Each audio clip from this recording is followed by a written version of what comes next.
nin la yiraahdo Dr. Ali al-Umari yaa wuxuu ka sheekeeyay inuu Sacuudiga ku arkay islaan waayeela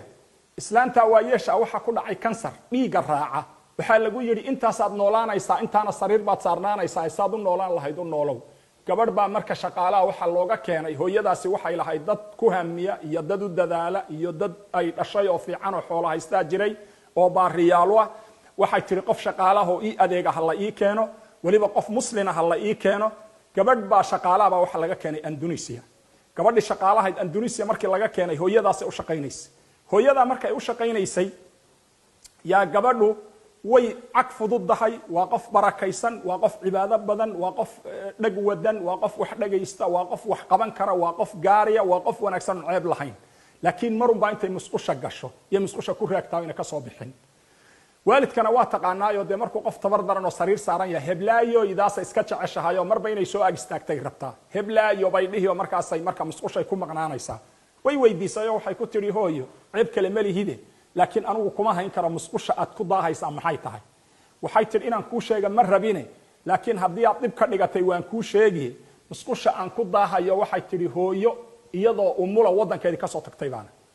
aniga oo umulay oo qof muslina oo xora oo sharaf leh baa dantu waxay i baday inta fursadan yareed haysan la ii sheegay inaan caruurtaydii u soo shaqo tagay oo odaygii kaga imid ilmahan umulay isagoona fartan bixin dabadeedna waxay tiri saacadan musqusha ku maqanahay caanihii baan iska soo lisaa hooy inta raalli ah oo dul qaado adaana ku shaqaynaya waxay tiri ma baahiba halka ka keentay oo xadka ku gaarsiisay waxay tiri ha wiilasheediiba isugu yeedhay waxay tiri anigu ducadoon baana taariikhdan dhimanayana waaba la ii sheegay in dhowr bilood noolaanayo si ay sadaqa iigu noqoto qabrigayga qofkan dumarka ama aragtaa qof shaqaalaha oo kale ii keena iyadana iga fasaxa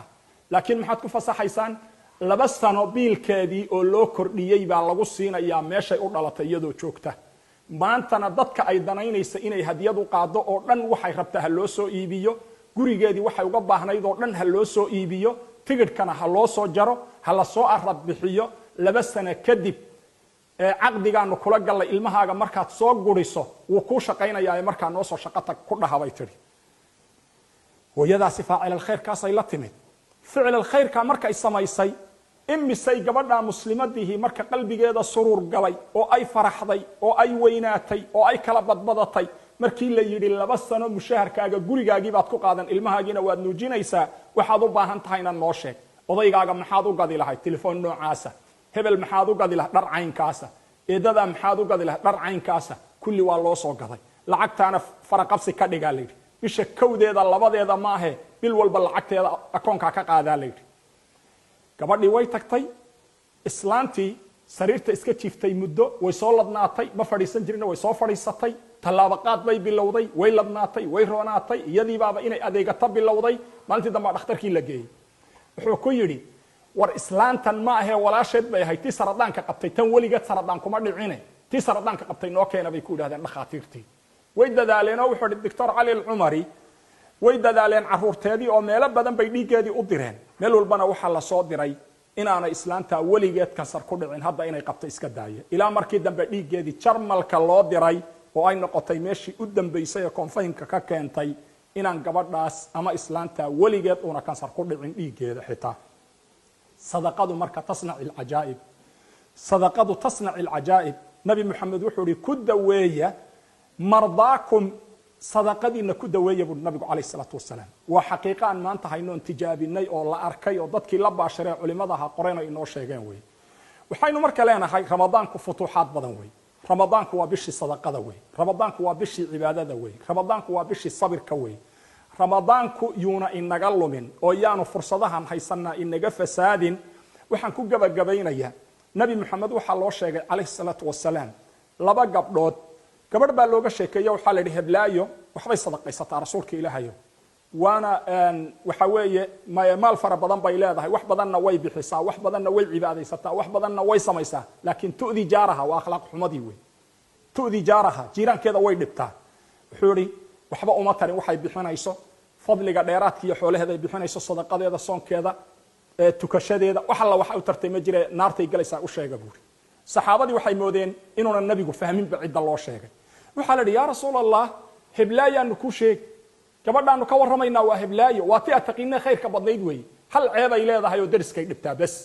wuxuu yidhi u sheega ahlu naar weeyaan nabi maxamed calayhi salaatu wasalaam tu kalea looga sheekeeyey waxaa la yidhi xoolo badanba ma haysato waxay sadaqaysa ma haysato waxay dadka siisa ma haysato waxay wax tarta ma haysato waxba wax ma bixiso cibaadadana inta faradka abay samaysaa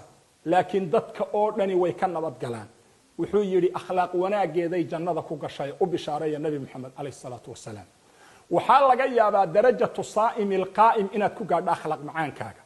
waxaa laga yaabaa adoo aad u cibaado badan laakiin akhlaaq xumada iyo mucaamala xumada kaa soo baxaysa in ay in badan camalkaaga hoos u dhigto qayrkaa kaa reebto yaanay afkaagu yuuna qayrkaa kaa reebin dhibkaagu yaanu ku dhaxalsiinin naar ilaahay ka cabso addoommada si wanaagsan ula dhaqan waxaad aragtaa cibaadaadka marka laynooga warramayo cibaadaadka shacaa'iriga ah waxaa laynagaga xidhay mar walba cibaadaad camali ah mar walba cibaada camaliya lagu xidhay cibaada shacaa'iriya oo waxaa la yidhi ina asalaata tanha can alfaxshaa'i waalmunkar fuxshigu waa mucaamala waa dadka inaadan qurun la soo hor istaagin wey salaadiina waa shicaar oo waa wax la arki kara weeyo waa cibaada muuqato oo shacaa'iriya wey cibaadadii shacaa'iriga ahayd tii mucaamalaadka ahayd baa lagu xidhay salaadaadii la aqbali mahayo oo lama aqbalin haddayna fuxshigi iyo xaaraanta kaa reebin soonkaagii la aqbali mahayo oo ilaahay agti waxba ka goyn mahayo hadduuna kaa reebin man lam yadac qawla الzuuri wاlcamala bihi falaysa lilahi xaajaة an yadaca dacaamahu wa sharaabah haddaadan maxaanku dhahdaayay hadallada xun iyo qurunka iyo fisqiga iyo waxyaabaha xuneed daawanaysa iyo waxyaabaha xuneed odhanaysa iyo haddaanu kaa reebin soonkaagi ilahay agti ajir kaga heli maysid haddii maxaanku dhaha wanaagga aad samaynayso uu riyaa iyo istus iyo tacaamul xumo kaa soo galana khayrkaad samaynaysa waxba faa'iidaa ka heli maysid waxaynu leenahay addaalu cala alkhayri sidii inuu caadada ahayd ka faacilihi duruusun wa cibar iyo axkaamu siyaam baynu ka warrami doonaa ilaaha idamkiis addaalu cala alkhayri ka faacilihi buu nabigu uhi calayhi salaatu wasalaam amar ma aha laakiin waa dalab waxaan rajaynaynaa qof walba oo muslimo shariidkaas soo gaadhay inuu nashriyo si ay nafcigu u caam u noqdo oo dadka muslimiinta o dhan uga faa'idaystaan wabillahi tawfiiq wasalaamu calaykum waraxmat ullah